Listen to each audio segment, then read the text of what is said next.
Welcome to Simmy and Miku's dinner table, lunch table, whatever. Afternoon table. Yes. Thank you so Lucifer, much. thank you all the ingredients, thank you the makers, thank you for everyone that carried the food, the ingredients to us, thank you for the island, for Mother Nature's abundant provision. Thank you for the joy of cooking, thank you for this kitchen, thank you for everything that brings this together to us into this beautiful food. Thank you, thank you, thank you. Thank you, Simmy. Thank you, Miku. Yes. Okay. Yay. Hi. Hi. Dozo. Yeah, prime example is like, because I knew Egypt was calling and it was coming soon, I just physically couldn't understand how the money aspect of it was coming through, because I cannot go there at all. And then literally our soul sister Andrea messaged and was like, hey, so and so has an offer for you to be potentially an interpreter for Japanese tourists who are coming over. And I told her, well, Miku's amazing and she speaks fluent Japanese, and like, voila, I'm going to Egypt. So, I know. like, if that can happen, then I'm open to anything. Like, anything can happen. So yeah. Like, Egypt was like the epitome of magic manifestation, really. Like, I've experienced it Firsthand. Yeah, firsthand. I'm proud to be the first of the bunch.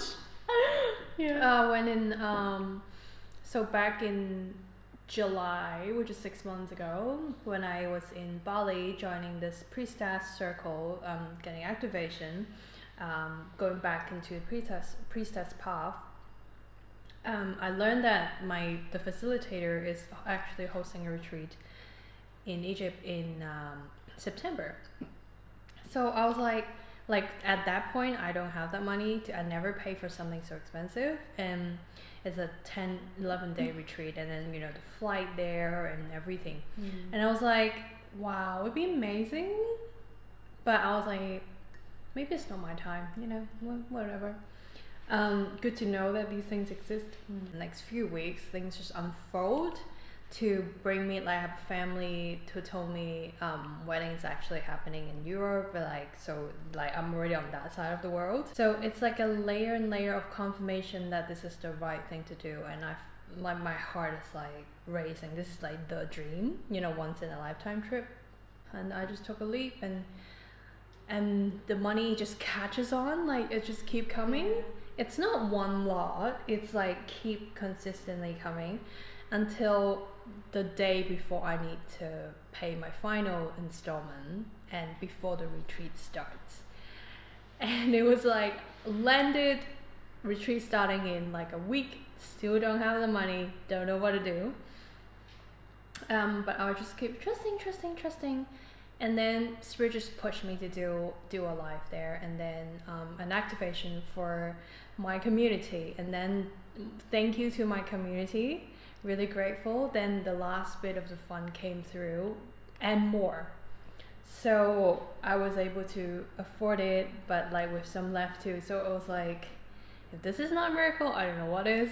And I keep telling the story in the retreat, and then everyone is like, wow, this is like really just how amazing, like when it's aligned, the universe, and when I'm willing to receive, like so determined, so focused, then it just came through.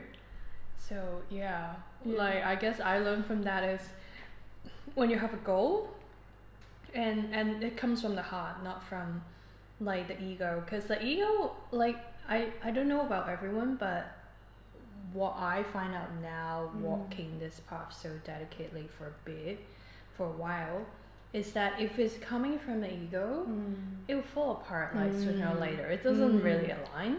But if it comes from the heart, it's for my highest good, then no matter how impossible it looks, it will happen. Yeah, so yeah.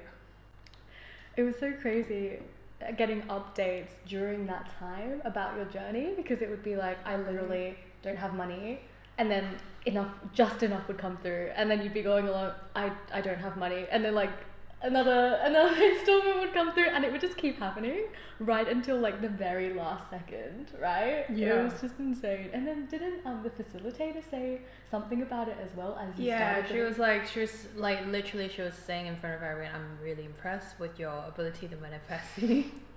You're a master manifester. I was like, thank you for the confirmation. Yeah. We all are. I mean, like it looks like miracles, but we're actually doing it every day. That's how our reality happens. Yeah. Yeah.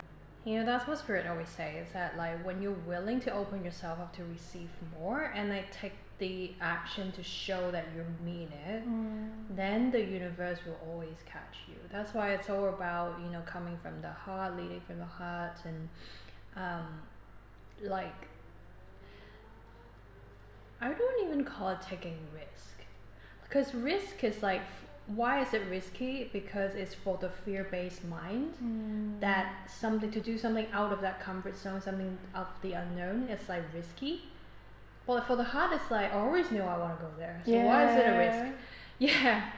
So like the reality just needs to catch up, and then if it's like having a bit of hiccup or doesn't feel as smooth, then we'll work on that bit. But it's not the aim. Yeah.